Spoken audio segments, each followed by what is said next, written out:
Cyanide এর জারণ সংখ্যা কেন এখানে -1 দেয়া থাকে?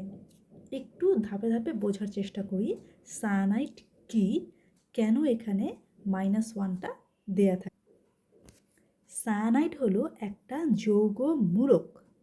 এটা কিন্তু একটা অ্যানায়ন। যেহেতু এখানে একটা -1 ঋণাত্মক আধান আছে, তার মানে এটি একটি অ্যানায়ন, এটি একটি যৌগমূলক, কোনো যৌগ না। যৌগ নিউট্রাল হয়, কিন্তু এটি একটি যৌগমূলক এবং এটি অ্যানায়ন, ক্যাটায়ন না, অ্যানায়ন। এটি একটা পরমাণুর ন্যায় আচরণ করে। যখন সে কোনো বিক্রিয়ায় অংশগ্রহণ করে তখন সে একটি পরমাণুর ন্যায় আচরণ করে। এবং এর আরেকটা বৈশিষ্ট্য হচ্ছে এরা লুইস ক্ষার আর ইলেকট্রন দান করে। যেহেতু এখানে একটা মাইনাস মানে একটা নেগেটিভিটি আছে, এটা সে দান করে, ইলেকট্রন দান করতে পারে, তাই সায়ানাইড হচ্ছে গিয়ে লুইস ক্ষারক। এবার আমরা দেখি এটার গঠনে কি কি আছে। কার্বন, পারমাণবিক সংখ্যা 6, 1s2, 2s2, 2p2, এবং নাইট্রোজেন, পারমাণবিক সংখ্যা 7, 1s2, 2s2, 2p3। এর শেষ কক্ষপথে 4টি, এর শেষ কক্ষপথে আছে 5টি ইলেকট্রন। সুতরাং অষ্টক পূরণের জন্য এর লাগবে হচ্ছে আরও 4টি, এর লাগবে হচ্ছে 3টি। যেহেতু কার্বনের শেষ কক্ষপথে আছে 4টি আর নাইট্রোজেনের শেষ কক্ষপথে আছে 5টি ইলেকট্রন, তাই তো? এখন কার্বন আর নাইট্রোজেন সমযোজী যৌগ গঠন করে, সমযোজী বন্ধন গঠন করে। এই সমযোজী বন্ধন গঠন করতে হলে এই একটি বন্ধন গঠন করার জন্য কিন্তু 2টি ইলেকট্রন লাগে, 2 জনের 2টি ইলেকট্রন লাগে।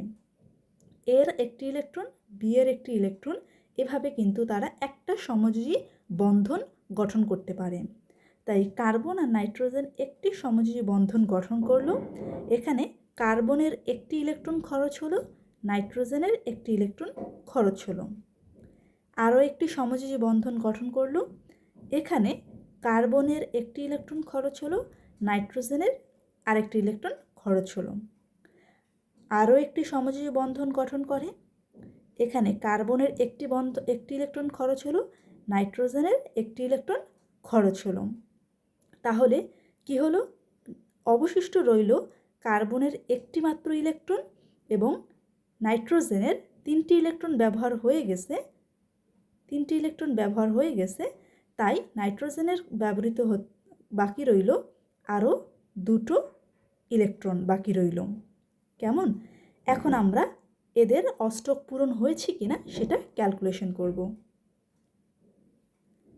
তাহলে দেখি, এখানে নাইট্রোজেনের আমরা জানি এই বন্ধনের ভেতরে এই দুটো ইলেকট্রন কিন্তু দুজনেই নিজেদের মধ্যে শেয়ার করে নিচ্ছে। তাহলে নাইট্রোজেনের কয়টি হলো?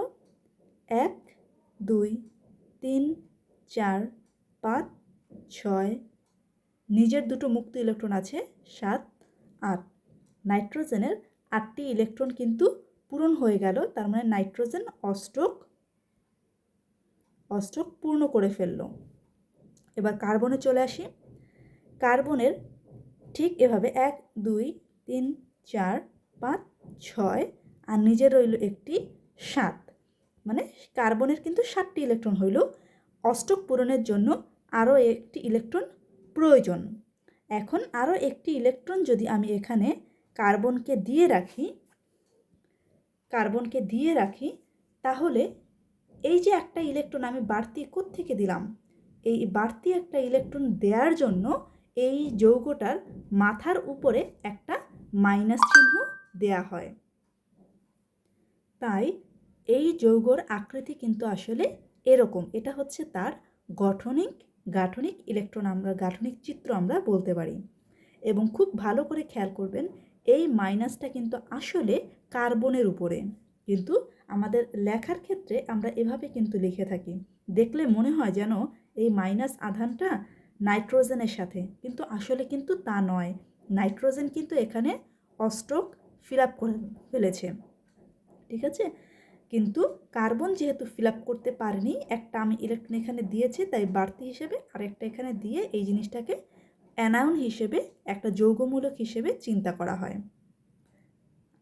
আল্লাহ হাফেজ।